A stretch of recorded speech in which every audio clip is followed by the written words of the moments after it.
టేకు సిరులు కురిపించే పంట. బంగారానికి సరి సమానమైన ఈ కలపతో తయారు చేసిన ఇంటి సామాగ్రి, ఇతర వస్తువులు 10 కాలాల పాటు పదిలంగా నాణ్యతతో అందంగా కనిపిస్తాయి. అలాంటి కలప ప్రస్తుతం దొరకటం కష్టమైంది. ఇలాంటి పరిస్థితుల్లో టేకు కర్రకు విపరీతమైన డిమాండ్ పెరిగింది. టేకు వనాలు పూర్తిగా తగ్గిపోవటం, ప్రత్యామ్నాయంగా ఇతర చెట్ల కలపను ఉపయోగించుకునే పరిస్థితి నెలకొంది. రైతులు వ్యవసాయంతో పాటు టేకు చెట్ల పెంపకంపై ఆసక్తి చూపితే మంచి ఆదాయం పొందే అవకాశం ఉంది.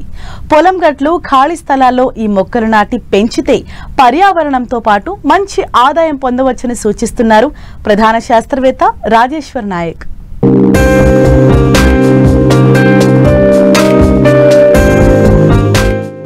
వ్యవసాయం జూదం లాంటిది. ప్రకృతి కరుణిస్తే పర్వాలేదు, పగబడితే నిండా మునిగిపోవాల్సిందే. కనీసం పెట్టుబడులు సైతం దక్కవు.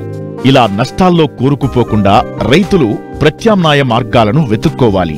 బంజరు భూములు, పొలంగట్లు, ఖాళీ ప్రదేశాల్లో టేకు చెట్లను పెంచితే కొన్ని సంవత్సరాలకు మంచి లాభాలు గడించవచ్చు.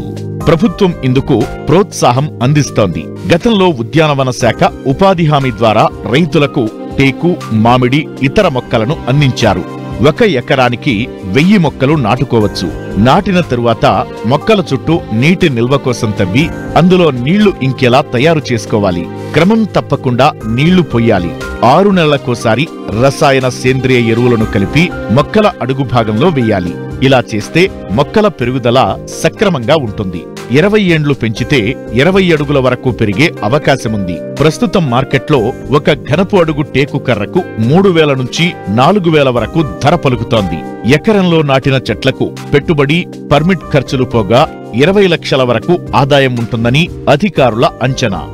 సాధారణంగా టేకు కలప, ముఖ్యంగా వృక్షాలలో చూసుకుంటే టేకు కలప చాలా ఉన్నతమైనది, చాలా విలువగలది. నిర్మించే ఇంటికి టేకు కలప కిటికీల రూపంలోనూ, తలుపుల రూపంలోనూ, అదేవిధంగా సోఫాల రూపంలోనూ ప్రతి వారి ఇంట్లో ఈ టేకు కలప అనేది ఉంటుంది. ఎందుకంటే ప్రధానంగా దీనికి ఈ టేకు కలప యొక్క అందం బాగుంటుంది, అదేవిధంగా చూడడానికి చూడముచ్చటగా ఉంటుంది. కాబట్టి టేకు కలప చాలా మన్నికతో కూడుకుంది కాబట్టి విలువ కూడా చాలా ఎక్కువ. సాధారణంగా టేకు చెట్లను చాలామంది రైతులు టేకు చెట్లు అటవీ జాతికి సంబంధించినవి కాబట్టి సాగు చేయరు.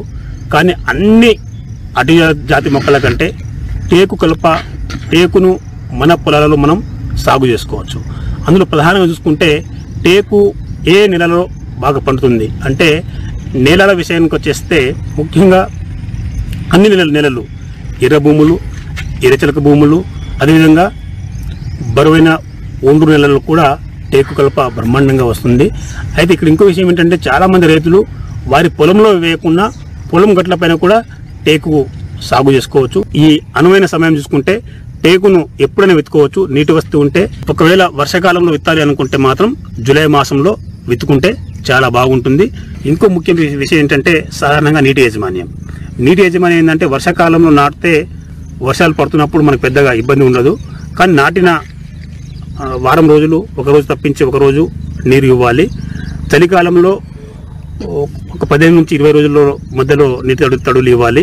అదేవిధంగా ఎండాకాలంలో చూసుకుంటే 15 నుంచి 20 రోజులు, మొదటి 2 సంవత్సరాలు నీటి తడులు వేసుకుంటే చాలా బ్రహ్మాండంగా ఈ మొక్కలు బతుకుతాయి.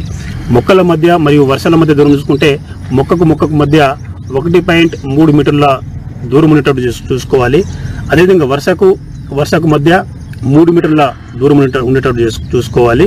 అదేవిధంగా ఎకరానికి సుమారు 1000 మొక్కలు మనకు ఎకరానికి పడతాయి. తర్వాత ఈ మొక్కలు 6 సంవత్సరాలు పెరిగిన తర్వాత మొక్కల మధ్య దూరం 2.6 మీటర్లకు తగ్గించుకోవాలి. ఎందుకంటే ఒక మధ్యలో 6 సంవత్సరాలకు ఒక వాసం సైజు వస్తుంది కాబట్టి ఆ మొక్కల మధ్య దూరం 2.3 లేదా 2.2 మీటర్లు ఉండేటట్టు, అదే 2.6 మీటర్లు ఉండేటట్టు చూసుకోవాలి. ఆ మధ్యలో ఉన్న మొక్కలు మనం తీసేసుకోవాలి. మళ్ళీ 12 సంవత్సరాల తర్వాత మళ్ళీ మొక్కల మధ్య దూరము 6.2 మీటర్లు ఉండేటట్టు చూసుకోవాలి. ఎందుకంటే కలప మనకు మంచి గట్టి నాణ్యమైన కలప రావాలంటే ఖచ్చితంగా ఈ దూరాలు అంటే మొక్క 6 సంవత్సరాలకి మధ్యలో గ్యాప్ తీసేసేయాలి. మళ్ళీ 12 సంవత్సరాల తర్వాత ఇంకో గ్యాప్. ఇంకా ఎరువుల విషయానికి వచ్చేసి సాధారణంగా మనం ఎరువులు ముఖ్యంగా మొదట ఒక 3 అడుగుల గుంత తవ్వి అందులో 4 కిలోల పశువుల ఎరువు లేదా 2 కిలోల వర్మి కంపోస్టు వేసుకోవాలి. అదేవిధంగా చెదలు పట్టకుండా 50 గ్రాములు లిండెన్ అంటే 3% లిండెన్ పొడిని కలుపుకోవాలి. అది అలా కలుపుకుంటే మన చెదలు రావు. ఇంకో ముఖ్యమైన విషయం ఏమిటంటే సాధారణంగా టేకు వేసిన తర్వాత మొదటి 3 సంవత్సరాలు టేకు చెట్ల మధ్య వరుసలో పెసర కానీ మినుము కానీ అలసంద కానీ అదేవిధంగా కంది కానీ ఇలాంటి పంటలు మనం పండించుకోవచ్చు. అదేవిధంగా కూరగాయ పంటలు కూడా మొదటి 3 సంవత్సరాలు పండించుకోవచ్చు. ఇంకో ముఖ్యమైన విషయం ఏంటంటే దిగుబడి సాధారణంగా 20 సంవత్సరాల తర్వాత ఒక ఎకరానికి 3200 ఘనపు అడుగులు దిగుబడి వచ్చే అవకాశం ఉంది.